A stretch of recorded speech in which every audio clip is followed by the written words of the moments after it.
At this time, there are 2 to 3 billion people on this planet that can't go home at night and turn on their lights. We can.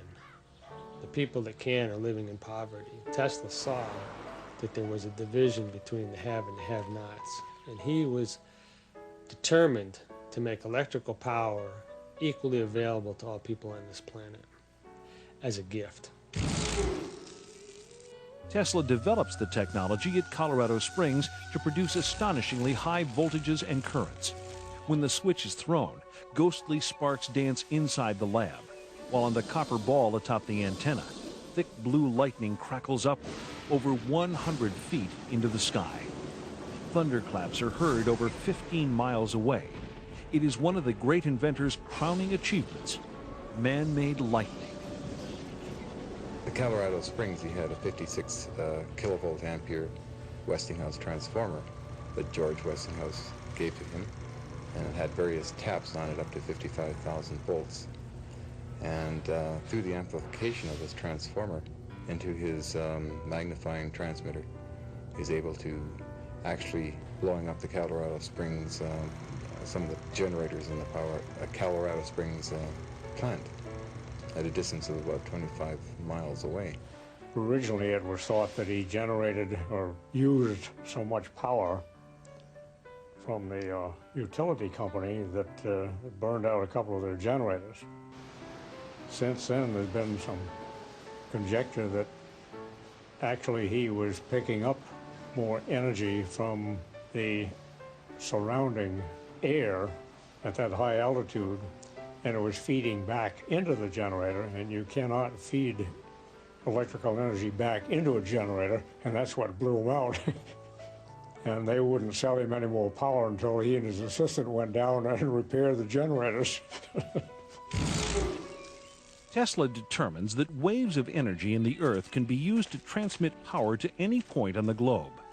In laboratory tests, he successfully demonstrates the illumination of wireless lamps many miles from the laboratory.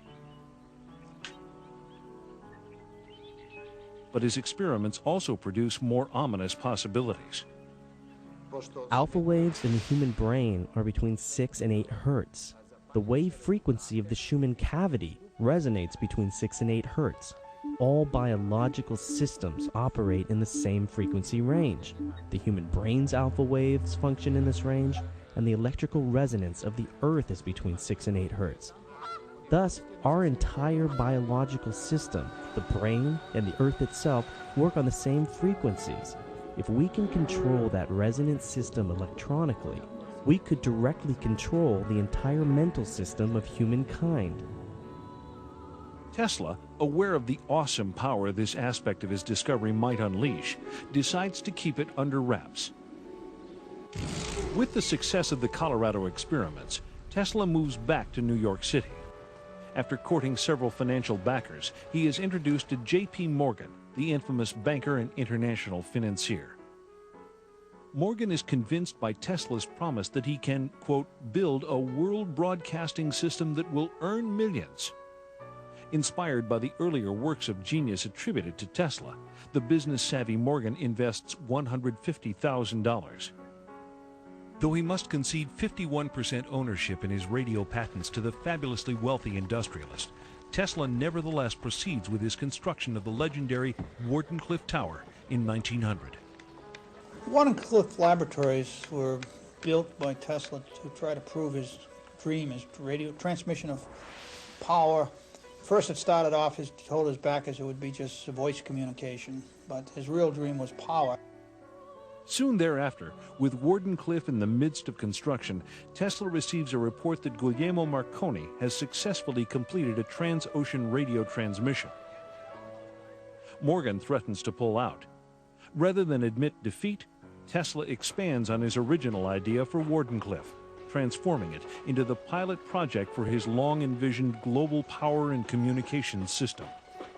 Tesla promises Morgan that he can erect a system of towers that will pull down energy from the ionosphere, making it possible to transmit electricity throughout the world without wires.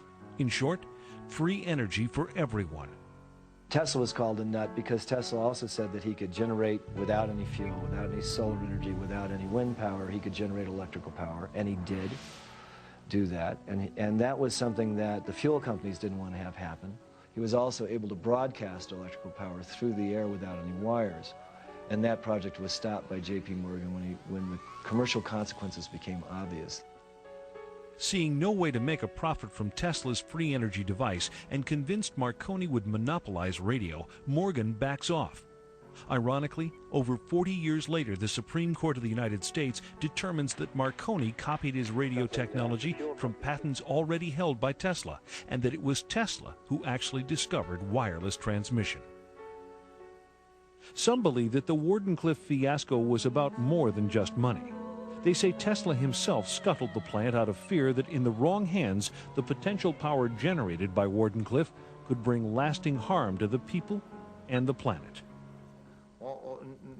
Although Morgan didn't finance the Wardenclyffe Tower at the end, it seems to me the project was not stopped because of money. Tesla stopped it when he realized his ideas might be co-opted and implemented solely for military purposes. That's probably the wisest decision a scientist can make.